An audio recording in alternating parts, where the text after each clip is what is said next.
Hello friends, வணக்கம். Welcome to recipe kitchen. இன்னைக்கு நம்ம சேனல்ல சேமியா கிச்சடி எப்படி பண்றதுன்னு பார்க்கலாம். வாங்க வீடியோக்குள்ள போலாம்.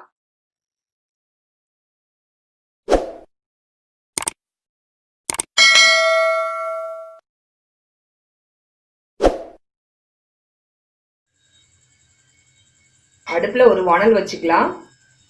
அதுல கொஞ்சமா ஆயில் விட்டுக்கலாம்.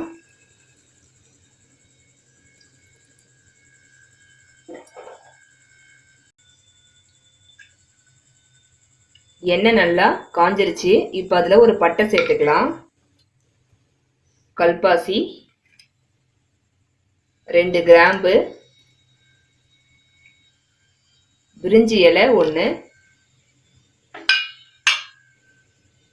கடுகு, சோம்பு,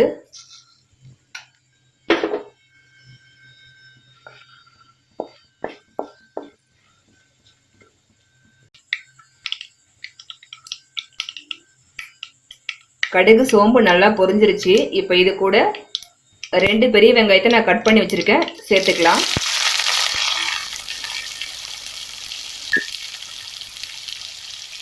ரெண்டு பச்சை மிளகாய் கட் பண்ணி வச்சிருக்கேன், இது கூட சேர்த்துக்கலாம்.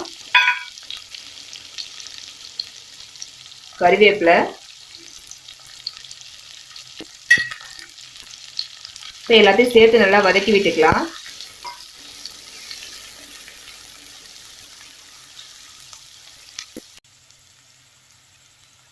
ஆனியன் நல்லா வதங்கிடுச்சு. இப்போ அது கூட ஒரு கேரட்டை நான் பொடிசா நறுக்கி வச்சிருக்கேன், இது கூட சேர்த்துக்கலாம்.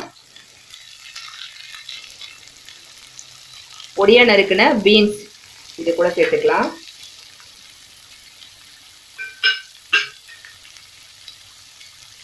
நல்லா வதக்கி விட்டுக்கலாம்.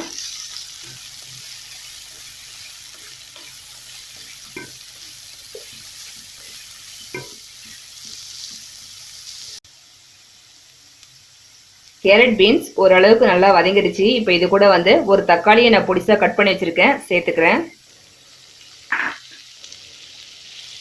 நல்லா வதக்கி விட்டுக்கலாம்.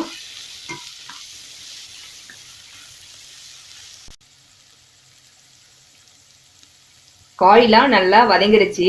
இப்போ இது கூட 1/4 டீஸ்பூன் மஞ்சள் தூள் சேர்த்துக்கலாம்.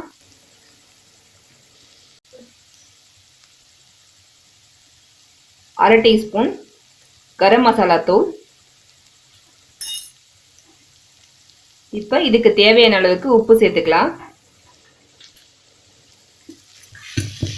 அப்படியே வதக்கி விட்டுக்கலாம்.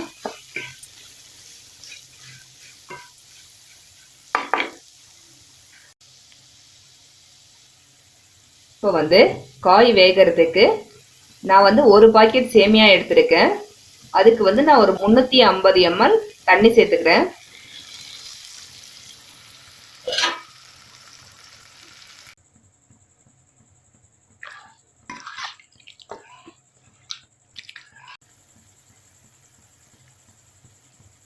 பாருங்க, காயெல்லாம் நல்லா வெந்துருச்சு, தண்ணி நல்லா கொதிக்க ஆரம்பிச்சிருச்சு. இப்போ நான் ஒரு பாக்கெட் வறுத்த சேமியா எடுத்திருக்கேன். இப்போ இதை சேர்த்துக்கலாம்.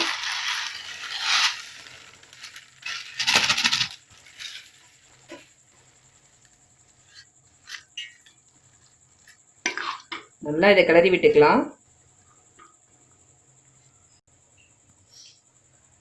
சேமியாவை நல்லா கலந்து விட்டாச்சு.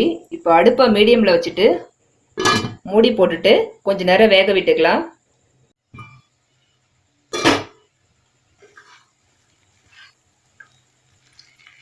இப்போ சேமியாலாம் சூப்பரா வெந்துருச்சு, நல்லா உதிரியா வந்திருக்கு. அவ்வளோதாங்க, சேமியா கிச்சடி ரெடி ஆயிடுச்சு. இப்போ அடுப்பு ஆஃப் பண்ணி இறக்கிடலாம். அவ்வளோதாங்க, சூப்பரான சேமியா கிச்சடி எப்படி பண்ணுறதுன்னு பார்த்தோம். இந்த வீடியோ உங்களுக்கு பிடிச்சிருந்ததுன்னா கண்டிப்பாக நீங்களும் வீட்டில் ட்ரை பண்ணி பார்த்துட்டு எப்படி இருக்குன்னு உங்கள் கமெண்ட்ஸை எங்களுக்கு சொல்லுங்கள். லைக் பண்ணுங்கள், ஷேர் பண்ணுங்கள், சப்ஸ்கிரைப் பண்ணுங்கள். தேங்க்யூ.